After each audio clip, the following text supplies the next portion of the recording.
Hi friends, మా పల్లెటూరు మైగన్ ఎప్పటి నుంచో పార్టీ ఏమని అడుగుతుంటే ఇవాళ అయితే మన పాలకొల్లు బ్రాడీపేటలో ఉన్న ఆహ్వానం రెస్టారెంట్కి తీసుకెళ్ళాడు. ఇంక నేనైతే బయట బజ్జు వినాయక లోపల ఫుల్గా తినేలేని దండం పెట్టి అలా లోపలికి వచ్చాను. ఇంకా లోపలికి వచ్చాక ఆ అంబిషన్స్ అన్ని అదిరిపోయాయి. ఇంకా మెయిన్ వచ్చేసి మన పాలకొల్లు ఉన్న ఫేమస్ ప్లేస్లన్నీ అలా గోడ మీద అందంగా చిత్రీకరించారు. ఇంకా అట్లా చూస్తూ అలా కూర్చుని ఆ జనం చూస్తూ ఉంటే అది మర్చిపోయింది. చాలా మంది జనం ఉన్నారండి. ఇంకా లేట్ చేయకూడదని స్టార్టర్ చెప్దామని మా వెంకీ మైగడ్ నేను కుస్తీ పోటీ పడుతుంటే మా పల్లెటూరు మైగడ్ అక్కడ ఫేమస్ ఐటమ్ అయిన అరిటాకు చికెన్ అయితే చెప్పాడు. ఇంకా దాని టేస్ట్ పర్లేదు బాగానే ఉంది. దాని తర్వాత పన్నీర్ స్టార్టర్ చెప్పామండి. ఈ స్టార్టర్కి నేనైతే 100కి 100 మార్కులు వేసేస్తాను. చాలా బాగుంది, స్టార్టర్ అదిరిపోయింది. ఇంకా దాని తర్వాత మెయిన్ కోర్స్ వచ్చేసి రాయలసీమ ఫ్రై పీస్ బిర్యానీ చెప్పాము. ఇందులోకి నాటుకోడి కూర ఇచ్చారండి. దీని టేస్ట్ పర్లేదు, సూపర్ బాగానే ఉంది. ఇంకా దాని తర్వాత ఇంకో బిర్యానీ కావాలని మా పల్లెటూరు బ్యాగ్ అడిగితే అలా గోంగూర బిర్యానీ అయితే చెప్పాడు. ఇంక ఇది వచ్చేసి పొలగా పర్లేదు, అదో టైప్లో అనిపించింది. ఇంక మాకు మొత్తానికి ఫుల్గా అయితే తినేసాము మా బొజ్జల నిండా.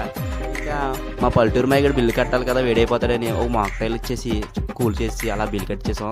ఇక స్టూడెంట్స్కి 10% డిస్కౌంట్ కూడా ఇస్తున్నాను అన్నారు. ఒకసారి మీరు కూడా ట్రై చేయండి. ఎవరైనా కొత్తగా మన ఛానల్ని చూస్తే కనుక ఇన్స్టాగ్రామ్, యూట్యూబ్ ఛానల్ని సబ్స్క్రైబ్, ఫాలో కూడా సపోర్ట్ చేయండి. Thank you.